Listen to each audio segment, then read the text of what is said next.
Hello നമസ്കാരം. ദാദാസ് homely കിച്ചണിലേക്ക് എല്ലാവർക്കും സ്വാഗതം.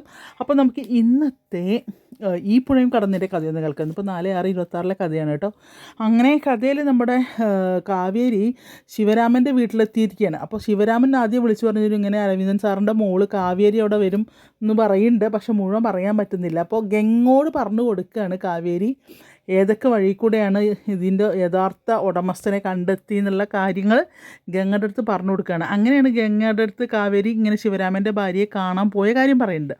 അപ്പോൾ ഇപ്പോൾ എന്നെ മനസ്സിലായോ ചോദിക്കുകയാണ് ഭാരതിയോട്. ഭാരതി എന്നാണ് സ്ത്രീയുടെ പേര്. അപ്പോൾ പറയും അരവിന്ദൻ സാറുടെ മോളല്ലേ. അപ്പോൾ എങ്ങനെ മനസ്സിലായത്? ഞാൻ ഇവിടെ അല്ലല്ലോ, പഠിച്ച് പുറത്താണ്, ഇപ്പോൾ അധികമായിട്ടുള്ള നാട്ടിലേക്ക് വന്നിട്ട് അറിയാം. അപ്പോൾ നിങ്ങൾ കുഞ്ഞുങ്ങളായിരിക്കുമ്പോൾ കണ്ടു, പിന്നെ ഇപ്പോൾ എന്താ ശിവരാമേട്ടൻ പറഞ്ഞ് വെച്ചതേ ഉള്ളൂ എന്ന് പറയും. ശിവരാമൻ ഏട്ടൻ എന്താ പറഞ്ഞു ചോദിക്കാണ്. അല്ല, അരവിന്ദൻ സാറുടെ മോള് കാവേരി അവിടെ വരുന്നേ പറഞ്ഞോളൂ, വേറെ ഒന്നും പറഞ്ഞില്ല. അപ്പോഴേക്കും എൻ്റെ ഫോൺ ഓഫായി കുഞ്ഞേ. അപ്പോൾ പിന്നെ ഒന്നും പറയാൻ പറ്റിയില്ല അറിയാം. അപ്പോൾ ശിവരാമേട്ടൻ എവിടെ നോക്കുമ്പോൾ ശിവരാമേട്ടൻ പോയി. പിന്നെ ഞാൻ മുന്നിൽ വന്ന് വിളിച്ചല്ലോ എന്ന് പറയുന്നുണ്ട് കാവേരി. അപ്പോൾ അതോ അവിടെ ഇവിടുന്ന് എപ്പോഴും ഹെൽത്തുനിന്ന് ഒരു പെണ്ണ് വരും, ഒരു ശല്യമാണ്, ഒരു ഉപകാരമില്ല നമുക്ക്. അവിടെ ചിരട്ടയിൽ വെള്ളമുണ്ടോ, ഫ്രിഡ്ജിൽ വെള്ളമുണ്ടോ, വെള്ളം കിട്ടി നിൽക്കുന്നുണ്ടോ എന്നൊക്കെ ചോദിച്ചുകൊണ്ട് വരും. എന്നും വരും. അത് കാരണം ഞാൻ അത് വന്നു വെച്ചിട്ട് ഇന്ന് വന്ന് പോയിക്കോട്ടെ വെച്ചിട്ടാണ് ഞാൻ മുന്നിലേക്ക് വരാതിരുന്നത് എന്ന് പറയാണ്. അപ്പോൾ മനസ്സിലായി മൂപ്പത്തിയാർ പൈസയിൽ വീഴുന്ന കൂട്ടത്തിലാണെന്ന് കാവേരിക്ക് മനസ്സിലായി. അപ്പോൾ ചോദിക്കുകയാണ് എങ്ങടാ പോയത് ശിവരാമേട്ടൻ എന്ന് പറയുമ്പോൾ ആർക്കറിയാം എന്ന് ചോദിക്കുക. അപ്പോൾ ഞാനൊരു കാര്യം അറിയാൻ വേണ്ടി വന്നതോ, എനിക്ക് അറിയുന്ന കാര്യമൊന്നും ഞാൻ പറഞ്ഞുതരാം എന്ന് പറയുകയാണ്. അപ്പോൾ ഇവിടെ ഓരോന്ന് ചോദിക്കുമ്പോൾ ഇവർ ആദ്യം വിട്ട് പറയുന്നില്ല. അപ്പോൾ മുപ്പത്തിയാറ് എന്ത് ചെയ്യും, കാവേരി എന്ത് ചെയ്യും, കുറച്ച് കാശെടുത്ത് കൈ കൊടുക്കും. അപ്പോൾ ഇതെന്തിനാ കുഞ്ഞേ എന്ന് ചോദിക്കുക. അപ്പോൾ പറയും ഇത് എൻ്റെ അച്ഛൻ ശിവരാമേട്ടനെ കാണുമ്പോൾ കൊടുക്കുന്നതാണ്. ഇപ്പം അച്ഛനില്ലല്ലോ, അതുകൊണ്ട് ഇപ്പോൾ ശിവരാമേട്ടനെ കണ്ടിട്ട് കൊടുക്കാൻ പറ്റില്ല, അത് ഞാൻ ചേച്ചിയുടെ കയ്യിൽ തന്നത് എന്ന് പറയും. അപ്പോൾ കാശല്ലേ, വെട്ടാൻ ചാടി പറിച്ച് മേടിക്കുന്നുണ്ട് പൈസ. അപ്പോൾ അതിങ്ങനെ സംസാരിച്ചുകൊണ്ട് നിൽക്കുക. അതിൽ പറയും ആരാണ് ആ തോട്ടം എന്നറിയാം, അത് ജയബാലൻ സാറാണ് വാങ്ങേണ്ടതെന്നറിയാം. അതിന് മുന്നത്തെ ആൾ അതെനിക്ക് അറിയില്ല. പിന്നെ എനിക്ക് എന്തെങ്കിലും അറിവുണ്ടെങ്കിൽ ഞാൻ മോളോട് പറയുമായിരുന്നു, എനിക്ക് അതിനെപ്പറ്റി വിശദമായിട്ട് അറിയൊന്നുമില്ല. ശിവരാമേട്ടൻ അങ്ങനെ ഇവിടെ ഒന്നും പറയില്ല.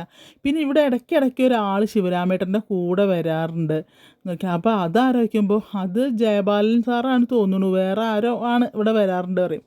ശരി ചേച്ചി എന്നാൽ ഞാൻ പോവാ എന്ന് പറഞ്ഞിട്ട് പോകുമ്പോൾ ഇവർ പിന്നെ വിളിക്കുകയാണ്, ഒന്ന് നിൽക്കുമോ കുഞ്ഞേ എന്നറിയാം. അപ്പോൾ ഇവൾ തിരിഞ്ഞ് നോക്കും. ഈ തോട്ടം ഇവർക്ക് വിറ്റ ആൾ എനിക്കറിയാം എന്നറിയാം. അപ്പോൾ അറിയോ, എങ്ങനെ അറിയാമെന്ന് ചോദിക്കും. അപ്പോൾ ശിവരാമേട്ടനെ ജയബാലൻ സാറ് കുറേ കാശ് എല്ലാ മാസവും കൊടുക്കാറുണ്ട്. ആ പൈസ കൊണ്ടുപോയി കൊടുക്കാൻ പോകുമ്പോൾ ഞാനും കൂടെ പോകാറുണ്ട്. പക്ഷേ ഞാൻ അങ്ങോട്ട് അകത്തോട്ട് കയറാറില്ല, ഗേറ്റിൻ്റെ അവിടെ തന്നെ നിൽക്കുക. അപ്പോൾ ആ പൈസ ശിവരാമേട്ടൻ കൊണ്ടുകൊടുത്ത് തിരിച്ചു പോരുക, അവിടെ ഒരു സാറിനെ ഏൽപ്പിക്കുകയാണ് ചെയ്യുന്നതെന്ന് പറയും. അപ്പോൾ പറയും അതാരാന്ന് പറയുമ്പോൾ അത് ശിവരാജ് എന്നോ മറ്റാണ് അവരുടെ പേര്, അത്ര എനിക്ക് അറിയുള്ളൂ എന്ന് പറയണം. അപ്പോൾ ശരി, അപ്പോൾ എല്ലാ മാസവും കാശ് കൊണ്ടു കൊടുക്കാറുണ്ടോ? എല്ലാ മാസവും കൊണ്ടു കൊടുക്കാറുണ്ട് എന്ന് പറയും. അപ്പോൾ കുറേ പ്രാവശ്യം ഞാൻ അവിടെ പോയിട്ടുണ്ട് ഈ പൈസ കൊണ്ടു കൊടുക്കാൻ വേണ്ടിയിട്ട് ഈ സ്ത്രീ പറയണം. അപ്പോൾ കാര്യം ഏതാണ്ടൊക്കെ വട്ടെത്തി, കാരണം ഇവർ അന്വേഷിച്ച് ഇറങ്ങിയ കാര്യമൊക്കെ ഏതാണ്ട് ഇവർക്ക് ബോധ്യപ്പെട്ട് വന്നു തുടങ്ങി. അങ്ങനെ ഗംഗോട് പറയും, അപ്പോൾ ചേച്ചി എല്ലാ മാസം ഈ ശിവരാമൻ പൈസ അവിടെ കൊണ്ടു കൊടുക്കണമെങ്കിൽ അത് ആരെ പൈസ ആയിരിക്കും എന്ന് പറയും. അപ്പോൾ ഗംഗ പറയും അത് ജയബാലൻ കൊടുക്കുന്ന കാശല്ലേ, ജയബാലൻ ആരാ കൊടുക്കുന്നേ എന്ന് നോക്കിയാണ്. ഈ ഇൻസ്റ്റാൾമെൻറ്റ് വ്യവസ്ഥയിലാണ് അപ്പോൾ ആ സ്ഥലം നമ്മുടെ അച്ഛൻ വാങ്ങിയിരിക്കുന്നത് പറയും. അതെങ്ങനെ നിനക്കറിയാമെന്ന് നോക്കുമ്പോൾ ചേച്ചി അച്ഛൻ ഈ സ്ഥലം വാങ്ങിക്കുന്ന കാര്യം മുന്നേ തീരുമാനിച്ചിട്ടുണ്ട്. ഈ അച്ഛൻ്റെ ഡയറിയിൽ അച്ഛൻ എഴുതി വച്ചിരിക്കുന്ന കണക്കുകൾ അറിയോ, ഈ സ്ഥലത്തിന് വേണ്ടി അച്ഛൻ മാസാമാസം അയച്ചിരുന്ന കണക്കുകൾ അറിയോ ചേച്ചിക്ക് എന്ന് അറിയാൻ. അപ്പോൾ അച്ഛൻ അത് വാങ്ങിക്കഴിഞ്ഞ് നമുക്കൊരു സർപ്രൈസ് തരാൻ വേണ്ടിയിട്ടാവും വെച്ചിട്ടുണ്ടാവുക എന്നിങ്ങനെ പറഞ്ഞു കൊടുക്കുന്നുണ്ട്. അപ്പോൾ പറയും അപ്പോൾ നമ്മുടെ അച്ഛൻ കാശ് മറ്റേ ജയബാലനെ അയച്ചിട്ട് ജയബാലൻ ആ കാശ് അവിടെ കൊണ്ടു കൊടുത്ത് ആ സ്ഥലം ജയബാലിൻ്റെ പേർക്ക് ആക്കി, അതല്ലേ സംഭവിച്ചു വയ്ക്കും. അത് തന്നെയാണ് സംഭവിച്ചത് എന്ന് പറയണം. ഇതിലാണ് ഷോക്കിലാണ് നമ്മൾ അച്ഛൻ മരിക്കുന്നതും എന്ന് പറയണം. ഇപ്പോൾ ഏതാണ്ട് ഇവർക്ക് കാര്യങ്ങളൊക്കെ ബോധ്യം. പറയും നമുക്ക് അന്വേഷിക്കണം മോളെ ഇത്, അങ്ങനെ നമ്മളുടെ ഒരു തുണ്ട് ഭൂമിയിൽ ആർക്കും വിട്ടുകൊടുക്കരുത്, നമ്മുടെ അച്ഛൻ്റെ വിയർപ്പാണ് അത് അറിയും. അത് ചേച്ചി നമുക്കത് അന്വേഷിക്കണം, അങ്ങനെ ജയപാലിനെ പൊളിച്ചെടുക്കണം നമുക്ക്, അങ്ങനെ വെറുതെ വിട്ടു കൊടുക്കാൻ പറ്റില്ല എന്നൊക്കെ ഇങ്ങനെ പറയുകയാണ് കേട്ടോ. അപ്പോൾ പറയും അതിൻ്റെ കൂടെ നീ കട്ടയ്ക്ക് ഞാനുണ്ടാവും ചേച്ചി, ഒന്നുകൊണ്ടും പേടിക്കേണ്ടെന്നറിയാൻ. അങ്ങനെ ഇവർ രണ്ടാളും തീരുമാനിക്കുകയാണ്, ഇനി ഇതിൻ്റെ പിറകെ തന്നെ വെച്ച് പിടിക്കാൻ തന്നെ തീരുമാനിക്കുകയാണ് ഗംഗയും കാവേരിയും കൂടെ കേട്ടോ. ഇതൊന്നും ശാരദ കേൾക്കുന്നില്ല, ശാരദ അപ്പുറത്തെവിടെയാണ്. അത് കഴിഞ്ഞ് ഗംഗ ഞാൻ വിനീതേട്ട എഴുന്നേറ്റുണ്ടാവും, ഞാനൊരു കപ്പ് ചായ കൊണ്ടു കൊടുക്കട്ടെ എന്ന് പറഞ്ഞിട്ട് ഈ ചായയും കൊണ്ട് അങ്ങോട്ട് വിനീതിൻ്റെ റൂമിൽ പോകും. അപ്പോൾ വിനീത് ഇങ്ങനെ കിളി പോയ പോലെ ഇരിക്കുന്നുണ്ട്, ഫോണും പിടിച്ചായിരിക്കും ഇങ്ങനെ നോക്കിയിരിക്കുക. അപ്പോൾ അമ്മ എന്നുള്ളൊരു ഇതാണ് കാണുന്നത് ഫോണിൽ സേവ് ചെയ്തിരിക്കുന്നത്. അപ്പോൾ ഇവള് പോയിട്ട് വിനിതയുടെ ചായ അറിയും. അപ്പോൾ ചായ അവിടെ വെച്ചേക്ക് എന്നറിയും ഇങ്ങനെ ഒരു അലസമായിട്ട്. അപ്പോൾ ചായ അവിടെ വെച്ചിട്ട് ഗംഗ കട്ടിലിൻ്റെ മുകളിൽ ഇരിക്കുക. അപ്പോൾ വിനീതേട്ടൻ, എനിക്ക് വിനീതേട്ടനോടൊരു കാര്യം പറയാണ്ട് പറയുമ്പോഴൊന്നും ഇവൻ പ്രതികരിക്കണേ ഇല്ല. ഇവനിങ്ങനെ ഒരു അന്തം പോയ പോലെ ഇരിക്കുക. അപ്പോൾ പറയും, വിനീതേട്ടൻ നമ്മളെ അച്ഛൻ വാങ്ങിയിട്ട സ്ഥലമുണ്ട്, അത് എന്താ ഏതാന്നൊക്കെ ഇപ്പോൾ ഏതാണ്ട് മനസ്സിലായി തുടങ്ങിയത്. ആര് ജയപാലൻ നമ്മളെ പറ്റിക്കായിരുന്നു, അപ്പോൾ നമുക്ക് അവിടേക്ക് ഒന്ന് പോകണം, അന്വേഷിക്കണം എന്നൊക്കെ പറയുമ്പോൾ ഇവനൊന്നും മിണ്ടുന്നില്ല. അപ്പോൾ പറയും, അമ്മ തന്നെയാവും അത് വിളിച്ചിട്ടുണ്ടാവുക, അമ്മയല്ലാണ്ട് ആരാ വിളിക്കുക എന്നൊക്കെ പറയും. അപ്പോൾ വിനീതേട്ടൻ ഞാൻ പറഞ്ഞത് കേട്ടോ വയ്ക്കും, ആ ഗംഗേ ഇതേ നോക്ക്, ഈ നമ്പർ ഉണ്ട്, ഈ നമ്പറിൽ എനിക്ക് ഇന്നലെ 2 പ്രാവശ്യം കോൾ വന്നു, പിന്നെ ഞാൻ അങ്ങോട്ട് വിളിച്ചിട്ട് ഫോൺ സ്വിച്ച് ഓഫ്, പിന്നെ എടുക്കുന്നില്ല. അമ്മ തന്നെയാവും, അമ്മയുടെ നമ്പറാണല്ലോ ഞാൻ സേവ് ചെയ്യുന്നത്, അമ്മ തന്നെയാവും എന്നെ വിളിച്ചിട്ടുണ്ടാവുക എന്ന് പറയണേ. അപ്പോൾ പറയും, വിനീതേട്ടൻ എപ്പോഴും അവിടെ നിന്ന് ഇങ്ങോട്ട് പോന്നിട്ടില്ല, വിനീതേട്ടൻ ഇപ്പോഴും അവിടെ തന്നെ. അല്ല, ഞാനല്ലേ നിൻ്റെ അടുത്തിരിക്കുന്നത് എന്ന് പറയും. അപ്പോൾ അതല്ല പറഞ്ഞത്, വിനീതേട്ടൻ ആ വീട്ടിൽ കൂടെ എപ്പോഴും സ്നേഹതീരത്ത് തന്നെ നിൽക്കുകയാണ്. അപ്പോൾ അല്ല, സങ്കീർത്തനത്തിൽ തന്നെ നിൽക്കുകയാണ്. അതിൻ്റെ മുക്കിലും മൂലയിലൊക്കെ തന്നെയാണ് വിനീതേട്ടൻ്റെ മനസ്സ് കിടക്കുന്നത്. അല്ലാണ്ട് ഞാൻ പറഞ്ഞ വല്ലതും വിനീതേട്ടൻ കേട്ടോ എന്ന് ചോദിക്കും. നീ എന്താ പറയുമ്പോൾ ഒന്നുമില്ല, അതൊക്കെ ചേർത്തിട്ടുള്ള മറുപടി അപ്പോൾ ഞാൻ പറഞ്ഞതെന്ന് പറഞ്ഞിട്ട് അവൾ അങ്ങോട്ട് പോരുകയാണ് കേട്ടോ. ഇപ്പം പിന്നെയും കിളി പോലെ നിൽക്കുക. അത് കഴിഞ്ഞ് ഈ ശിവരാജൻ ഇവരുടെ ഗേറ്റിൻ്റെ മുന്നിൽ പോയി നിൽക്കുന്നുണ്ട്. ആരത്? നരൻ്റെ ഗേറ്റിൻ്റെ വീടിൻ്റെ മുന്നിൽ. അപ്പോൾ ഈ സെക്യൂരിറ്റി അയാളെ ഞങ്ങൾ അകത്തേക്ക് കയറ്റുന്നില്ല. അപ്പോൾ സെക്യൂരിറ്റി വിളിച്ച് ചോദിക്കുന്നുണ്ട്. അപ്പോൾ ശരി ചെല്ലാനാ പറഞ്ഞതെന്ന് പറയും. അപ്പോൾ അതിനല്ലടോ തന്നോട് ഞാൻ പറഞ്ഞത് എന്നെ അകത്തേക്ക് കയറ്റി വിടാൻ. അതല്ല, എന്നോട് പറഞ്ഞിരിക്കുന്നത് നിങ്ങൾ എവിടെ കണ്ടാലും തല്ലി ഓടിക്കാൻ വേണ്ടിയിട്ടാണെന്ന് പറയും. അപ്പോൾ ഇയാളാകുന്ന ചമ്മ. അങ്ങനെ അങ്ങോട്ട് കയറി ചെല്ലുന്നുണ്ട്. കയറി ചെല്ലുന്ന സമയത്ത് അതിൻ്റെ മട്ടുപ്പാവിൽ നമ്മളുടെ ഈ നരൻ നിൽക്കുന്നുണ്ട്. അവൻ ഇങ്ങനെ നോക്കുക ഇയാൾ കയറി ചെല്ലുന്നത്. കയറി അകത്തോട്ട് കയറുമ്പോൾ നരൻ്റെ മുത്തശ്ശനും വേറൊരാളുണ്ട്, ഈ മാനേജിങ് കാര്യങ്ങളെല്ലാം നോക്കുന്ന അയാളും. അയാൾക്കറിയാം ഇയാളുടെ എല്ലാ കള്ളത്തരവും അയാൾക്കറിയാം. അപ്പോൾ അയാളും കൂടെ എന്നിട്ട് കുറച്ച് ഡോക്യുമെൻറ്റ്സും കാര്യങ്ങളൊക്കെ നോക്കും. അപ്പോൾ അയാളിങ്ങനെ ഗേറ്റിൻ്റെ അവിടേക്ക് നോക്കിയിട്ട് വരുന്നുണ്ട് പറഞ്ഞിട്ട് അയാളവിടെ തിരിച്ച് വന്നിരിക്കും. എന്നിട്ട് ഡോറ് അകത്തോട്ട് കാണുമ്പോൾ അമ്മയും അയാളുടെ ഭാര്യയും, അതായത് നരൻ്റെ ഇളയമ്മയും അവിടെ നിൽക്കുക. അപ്പോൾ അവരിങ്ങനെ നോക്കിയിട്ട് പിന്നെ അച്ഛൻ്റെ മുന്നിൽ പോയിട്ട് ഒരു ഭയങ്കര ഷോ കാണിക്കില്ല. അച്ഛാ ക്ഷമിക്കച്ചാ, എനിക്ക് അങ്ങനെ ഒരു അബദ്ധം പറ്റിയച്ചാ എന്നൊക്കെ പറഞ്ഞ് എന്ന് പറഞ്ഞാൽ അപ്പോൾ കഴുത കരയും പോലെ, കഴുതയിൽ അന്തസ്സായിട്ട് കരയും കേട്ടോ, കരയും പോലെ. എന്നിട്ട് എന്നൊക്കെ പറഞ്ഞിങ്ങനെ കരയച്ചാ, ഇങ്ങനെ എനിക്ക് മാപ്പ് ഒരൊക്കെ പ്രാവശ്യം ഞാൻ അങ്ങനെയൊന്നും ചെയ്യില്ല, അച്ഛനോട് ക്ഷമിക്കച്ചാ, എനിക്ക് ഒരു അബദ്ധം പറ്റി പോയതാണ് എന്നൊക്കെ ഇങ്ങനെ പറയും. പക്ഷേ ഇയാൾ ഒരു അനങ്ങാൻ പോയില്ല, കാരണം മുത്തശ്ശനൊന്നും അനങ്ങാൻ പോയില്ല. അത് കണ്ടുകൊണ്ട് നമ്മളെ നരൻ വന്നിട്ട് സ്റ്റെയർ കേസിൽ തന്നെ നിൽക്കുന്നുണ്ട്. അപ്പോൾ പറയും, കഴിഞ്ഞോ എന്ന് നിൽക്കുമ്പോൾ അയാൾ മിണ്ടില്ല. കാരണം അയാൾക്ക് മനസ്സിലായി ഇനി ഒരു കളി ഇവിടെ നടക്കില്ല എന്നുള്ള മനസ്സിലായി. അപ്പോൾ അയാളോട് നിൽക്കുക, അച്ഛൻ എന്തിനാ വിളിപ്പിച്ച് വയ്ക്കും, ഇനി കാര്യത്തിലേക്ക് വരാം, നിന്റെ നാടകം കഴിഞ്ഞില്ലേ എന്ന് വയ്ക്കും. അയാളൊന്നും മിണ്ടില്ല, മിണ്ടാണ്ട് നിൽക്കുകയാണ്. അപ്പോൾ പറയും, നിനക്ക് ഇവിടെ പഴയതുമാതിരി തുടരാം, അതിനൊന്നും ഒരു വിരോധമില്ല, നിനക്ക് കമ്പനിയിൽ പോകാം, എല്ലാം ചെയ്യാം, എല്ലാതും പഴയതുമാതിരി തന്നെ. പക്ഷേ 2 ഡിമാൻഡുകളെ ഞാൻ ഇവിടെ വെക്കുന്നുള്ളൂ എന്ന് പറയുന്നുണ്ട്. അപ്പോൾ എന്തൊക്കെയാണ് ആ ഡിമാൻഡുകൾ എന്ന് അറിയണം. അപ്പോൾ പറയും, നീ കമ്പനിയിൽ പോവുക, വരിക, ഇരിക്കുക, എന്തോ നിനക്ക് ഇഷ്ടം പോലെ ഇതിൽ നടക്കുക, നിനക്ക് സർവ്വ സ്വാതന്ത്ര്യമുണ്ട്. പക്ഷേ പണമിടപാടുകൾ അത് നടക്കില്ല പഴയ മാതിരി. അതിനൊക്കെ ഇയാളെയാണ്, മറ്റേ എന്താണ് അയാളൊരു പേരുണ്ട്, അയാളെ ഏൽപ്പിച്ചിരിക്കുന്നത്, അയാളാണ് മുന്നിലിരിക്കുന്നത്. ആ പണമിടപാടുകൾ മുഴുവൻ നിൻ്റെ വണ്ടിയിൽ പെട്രോൾ അടിക്കുന്ന പൈസ വരേക്കുള്ള കണക്കുകൾ അവിടെ കൊടുക്കുക, അവിടുന്ന് തീരുമാനിക്കും പോലെയുള്ള ഒന്നിൻ്റെ കാര്യങ്ങൾ നടക്കുക. ആ കാര്യങ്ങൾ എന്നിലേക്ക് എത്തും, മനസ്സിലായില്ലേ? രണ്ടാമത്തെ പിന്നെ കുറിഞ്ഞിമലയിലെ കാര്യം. അതിൽ കുറിഞ്ഞിമലയിൽ ഇപ്പോൾ അച്ഛൻ ആ സ്ഥലം പറയും, ഞാൻ നിന്നെ കൊണ്ട് കാണിച്ചതല്ലേ നിനക്കറിയുള്ളൂ, അല്ലേ, ഞാനല്ലേ നിന്നെ ആദ്യം അവിടെ കൊണ്ട് കാണിച്ചത്.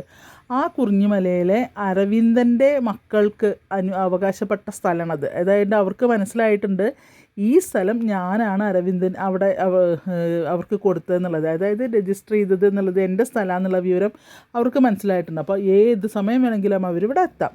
നിന്നെ ഇതിന് പ്രേരിപ്പിച്ചത് ആരോ, അതാരായാലും ശരി, ജയപാലനാന്നറിയാം, അതുപോലെ തന്നെ പോട്ടെ, കാരണം ആ പൈസ നീ ആ കുട്ടികൾക്ക് തിരിച്ചു കൊടുക്കുക, അല്ലെങ്കിൽ ആ സ്ഥലം അവരുടെ പേർക്ക് രജിസ്റ്റർ ചെയ്യണം. അങ്ങനെ കുറച്ച് നിബന്ധനകൾ, 1-2 നിബന്ധനകൾ വെക്കണം. പിന്നെ ഇയാൾക്കൊന്നും പറയാൻ നിവർത്തിയില്ല. ഇതിനൊക്കെ സമ്മതമാണെങ്കിൽ മാത്രം നിനക്ക് ഇവിടെ നിന്ന് നിൽക്കാം. അപ്പോൾ പറയാം, അപ്പോൾ എനിക്ക് കമ്പനിയിലൊരു അക്കൗണ്ടിൻ്റെ ജോലി പോലും, ഒരു അക്കൗണ്ടിൻ്റെ ജോലിയാണോ, അതിലും താഴെയാണോ എൻ്റെ ഇത് ചോദിക്കും പറയുന്നത്. അതിലും മോശമായിട്ടുള്ള സ്ഥിതി ആയിരുന്നില്ല നിൻ്റെ, നീ ഏത് വഴിയിൽ നിന്നാണ് ഇത്രയും ഇതിലെത്തിയത് നിനക്ക് വല്ല ഓർമ്മയുണ്ടോ, അത് മാത്രം ഒന്ന് ഓർമ്മിപ്പിച്ചാൽ മതി. ഇതൊക്കെ സമ്മതമാണെങ്കിൽ മാത്രം നിനക്ക് ഉള്ളിലേക്ക് പോകാം, അല്ലെങ്കിൽ പുറത്തേക്ക് പോയിക്കോ. ഒരു വിരോധമില്ല ഇവിടെ, ആർക്കും ഒരു വിരോധമില്ല അറിയും. അയാളിങ്ങനെ മിണ്ടാണ്ട് നിൽക്കും, എന്ത് ചെയ്യണമെന്ന് അറിയാണ്ട് നിൽക്കുക. കാരണം ഇനി അയാൾക്ക് 1 രൂപ തൊട്ട് കളിക്കാൻ പറ്റില്ല. അവളൊന്നും മിണ്ടാണ്ട് അങ്ങനെ നിൽക്കുന്നുണ്ട്. ശരി, എനിക്ക് പോവാം, എന്ത് വേണമെങ്കിലും തീരുമാനിക്കാം, എനിക്ക് ഒരു നിർബന്ധമില്ല അറിയാം. അങ്ങനെ അവസാനം മെല്ലെ ഇങ്ങനെ നടന്നു പോയിട്ട് സ്റ്റെയർ കേസിൻ്റെ അടുത്തുമ്പോൾ ഒരൊറ്റ ഓട്ടം വിടും. കാരണം നരൻ അവിടെ നിൽക്കുന്നുണ്ട്. കാരണം നരൻ്റെ അടുത്ത് നല്ല കണക്കിന് പൊട്ടിയിട്ടുണ്ട് അയാൾക്ക്. അപ്പോൾ അതൊരു പേടിയുണ്ട്. അങ്ങനെ ഓടി മുകളിലോട്ട് പോവുക. അപ്പോൾ നരൻ താഴത്തേക്ക് ഇറങ്ങി വരുമ്പോൾ മുത്തശ്ശൻ എന്ത് പണിയാണ് ഈ കാണിച്ചത് എന്ന് ചോദിക്കുകയാണ്. അപ്പോൾ പറയും, കാരണം ആ കുട്ടികൾക്ക് നീതി കിട്ടണമെങ്കിൽ ഇപ്പോൾ അവർ ഇങ്ങനെ ഇതാണ്, ഇരകളാണ്. ആ ഇരകൾക്ക് നീതി കിട്ടണമെങ്കിൽ ഇവൻ ഇവിടെ നമ്മളെ കൂടെ വേണം. ഇവനെ ഇതിനൊക്കെ പ്രേരിപ്പിച്ച ആൾ നമ്മളെ കയ്യിൽ നമ്മുടെ മുന്നിലെത്തണം. അതിന് ഇവനെ ഇവിടെ കിട്ടിയേ പറ്റുള്ളൂ.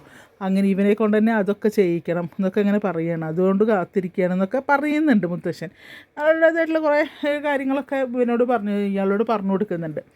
അപ്പോൾ അങ്ങനെ ആ കുട്ടികൾക്ക് തിരിച്ച് ആ ഭൂമിയെ തിരിച്ചു കൊടുക്കണം. അപ്പോൾ ഇയാൾ നടത്തിയ പൈസ ഇടപാടുകളൊക്കെ ഇപ്പോഴത്തെ പുതിയ മാനേജർ, അയാൾ മുന്നേ ഉള്ളത് തന്നെയാണ്, അയാൾക്കറിയാം. അയാളെ മുന്നിൽ വെച്ചിട്ടാണ് ഇതെല്ലാം ചെയ്തിരിക്കുന്നത്.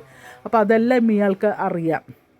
അപ്പോൾ ഇവൻ പറയാണ്, നരൻ പറയാണ്, എനിക്ക് എന്താണ് സംഭവിച്ചത്, ആരാണ് ഇതിന് പിന്നിലെന്നുള്ളതൊക്കെ എനിക്ക് കറക്റ്റ് വിവരങ്ങൾ പറഞ്ഞു തരാൻ പറയുകയാണ്. അവൻ അയാൾ പറയുന്നത് ജയപാലനാണ് ഇതിൻ്റെ പിന്നിലുള്ളത്, ജയപാലൻ എന്ന് പറഞ്ഞിട്ട് ഒരാളാണ് ഇതിൻ്റെ പിന്നിലുള്ളത്. ഇവർ രണ്ടുപേരും കൂടെ ഒത്തിട്ടാണ്. അതിൻ്റെ മുകളിൽ ഇയാൾക്ക് കുറേ കാശ് ജയപാലൻ കൊടുത്തിട്ടുണ്ട്. അതൊക്കെ ഇയാളിങ്ങനെ പറയുകയാണ് കേട്ടോ.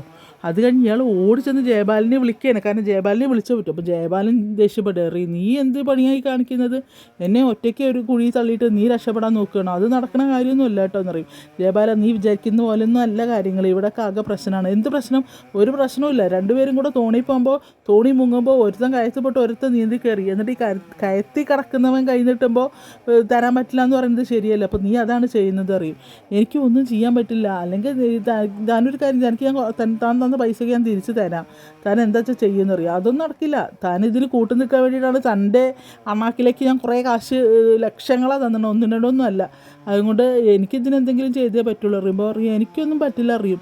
എനിക്ക് തന്നെക്കാളും വലിയ പ്രശ്നമാണ് ഈ വീട്ടിൽ അറിയുമ്പോൾ. എന്നെക്കാളും വലിയ പ്രശ്നം എന്താ എനിക്ക് അവിടെ ഉള്ളത് എന്ന് ചോദിക്കാണ്. കാരണം ഈ നരൻ്റെ സ്വഭാവം ഇയാൾക്ക് അറിയില്ലല്ലോ ശരിക്കും. ഇടിച്ച് പപ്പടാക്കിയിട്ട് ഇറക്കുകയാണ് ശിവരാജിനെ. അത് പറയും, പഴയ മാതിരിയുള്ള കളികളൊന്നും നടക്കില്ല, കാരണം എൻ്റെ അവസ്ഥേനെ വളരെ ദയനീയമാണെന്ന് അങ്ങനെ പറയുന്നുണ്ട് കേട്ടോ. അങ്ങനെ അയാൾ പറയുന്നുണ്ട്, മറ്റേ ജയപാലൻ പറയുന്നുണ്ട്, ഞാൻ തന്നെ ഏറ്റവും വലിയ പ്രശ്നമാണ്. അതിലും വലിയ പ്രശ്നം ആലോചിക്കുമ്പോൾ നരനാണ് ഏറ്റവും വലിയത്. കാരണം നിൻ്റെ ഒരു കളി നടക്കില്ല. അവനെ സ്നേഹിച്ച ദൈവമാണ്. ഇടഞ്ഞു കഴിഞ്ഞിട്ടല്ലോ അവനെപ്പോലെ ഇത്രയും പുലി വേറെ ഒന്നുമില്ല.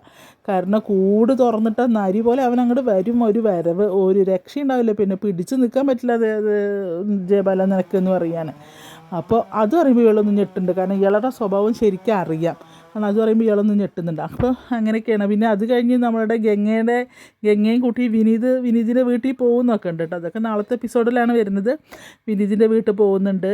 അപ്പോൾ എന്താണ്, ഗീതയും മകളും പിന്നെയും വന്ന്, ഇവർ പറമ്പെന്ന് എഴുന്നേറ്റ് പോയിട്ടില്ല, പറമ്പിൽ തന്നെ ഇരിക്കുകയാണ്. അപ്പോൾ അവർ വന്ന് വിളിക്കുന്നൊക്കെ ഉണ്ട് ഇവരെ. അപ്പോൾ ഇയാളിങ്ങനെ മറ്റേ മരുമകൻ നിന്നിങ്ങനെ നോക്കുന്നുണ്ട്. ഇവർ സ്വന്തം വീട്ടിൽ നിന്നാണ് ഇപ്പോൾ ഇറക്കി വിട്ടേക്കുന്നത്. അതൊന്നും ആലോചിച്ച് നോക്കണമല്ലോ. അവരുടെ സ്വഭാവത്തിന് അവർക്കത് കിട്ടാൻ വേണം. എന്തായാലും പിറ്റേ ദിവസം രണ്ടുപേരും കൂടെ അവിടെ ചെല്ലുന്നുണ്ട്. വിനീതും ഗംഗയും കൂടെ ചെല്ലുന്നുണ്ട്. അപ്പോൾ അങ്ങനെയൊക്കെയാണ് നമ്മളുടെ ഈ പുഴയും കടന്ന് കഥയ്ക്കൊരു ഒരു ഇത് വന്നു തുടങ്ങിയിട്ടുണ്ട്. ഇതുവരെ മറ്റൊരു കുട്ടിക്കളി പോലെയായിരുന്നു, പക്ഷേ കഥയ്ക്ക് ഒരു സ്ട്രോങ് ആയിട്ടുണ്ട് ഇപ്പോൾ കഥ. അപ്പോൾ ആരും മിസ് ചെയ്യേണ്ട. കാരണം നിങ്ങൾക്ക് ഞാൻ പറഞ്ഞ കഥ ഇഷ്ടപ്പെട്ടാലൊന്ന് സബ്സ്ക്രൈബ് ചെയ്ത് ബെല്ലൈക്കണൊക്കെ അമർത്തി ലൈക്കൊക്കെ ചെയ്ത് നമ്മളൊന്ന് സപ്പോർട്ട് ചെയ്യുക. അപ്പോൾ എല്ലാവർക്കും നല്ലൊരു ദിവസം ആശംസിച്ചിട്ട് നിർത്തുന്നു.